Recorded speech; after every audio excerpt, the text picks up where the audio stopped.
Perempuan itu makin sering melahirkan, makin sehat. Ini banyak orang tidak faham. Wanita ahli surga ada 4, diantaranya wanita yang banyak melahirkan. Ternyata di sini Allah Subhanahu wa taala, kata para ulama, hikmahnya kenapa membuat wanita melahirkan susah, 9 bulan hamil, letih, melahirkan merasakan ada sedikit sakit, tapi Allah hubungkan dengan apa? Pahalanya sama dengan pahala jihad. Kalau dia meninggal pada saat melahirkan, termasuk dalam masa nifas, mati syahid. Setiap anak yang lahir wajib berbakti dengannya, gitu kan? Makanya kita temukan wanita yang sering melahirkan. Coba Bapak Ibu renungi orang-orang dulu, nenek-nenek kita anaknya 10, 12, sehat, luar biasa. Beda dengan sekarang, misalnya orang punya 2 anak, 1 anak. Apalagi kalau dia memang sengaja haramkan dirinya. Ada wanita subhanallah diharamkan, ditutup kandungannya, nggak mau lagi hamil.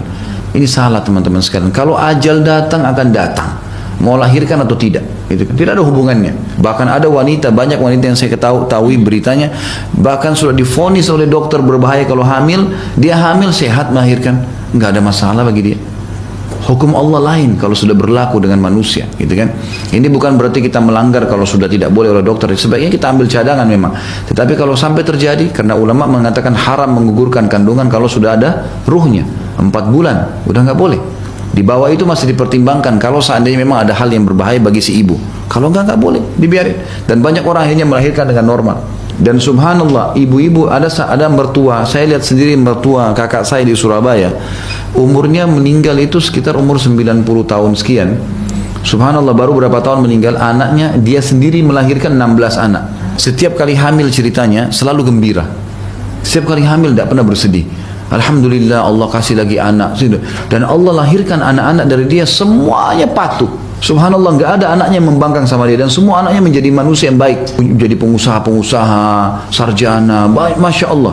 16 anak ini laki-laki dan perempuan, dan subhanallah sampai dia mau meninggal, anak-anaknya sampai sudah tua, anaknya ada yang punya cucu, dia sudah punya cicit. Itu setiap hari gonta-ganti datang ke rumahnya, bawain makanan, perhatikan dia, tidak pernah kesunyian. Dari anak-anaknya yang belasan orang ini bolak-balik datang. Waktu di rumah sakit perhatiannya besar, luar biasa. Dan berapa banyak pahala dari 16 anak yang mendoakan dia. Kenapa harus terpengaruh dengan was-was syaitan, godaan orang-orang non-muslim? Nanti kalau banyak anak pusing, itu nanti kalau banyak anak seperti program KB, banyak anak, nanti akhirnya jadi banyak pengangguran. Belum lahir anak sudah dianggap jadi pengangguran. Gimana caranya pemikirannya itu? Dan ulama bukan mengharamkan program KB ya, tapi kalau orang mengatakan 2 anak cukup, ikutin itu haram. Tapi kalau dia membatasi keturunan 2 tahun sekali, 3 tahun sekali, itu boleh dalam Islam, selama bahan-bahannya halal. Tapi ini harus difahamin, kita dalam syariat Islam ada hukum sendiri.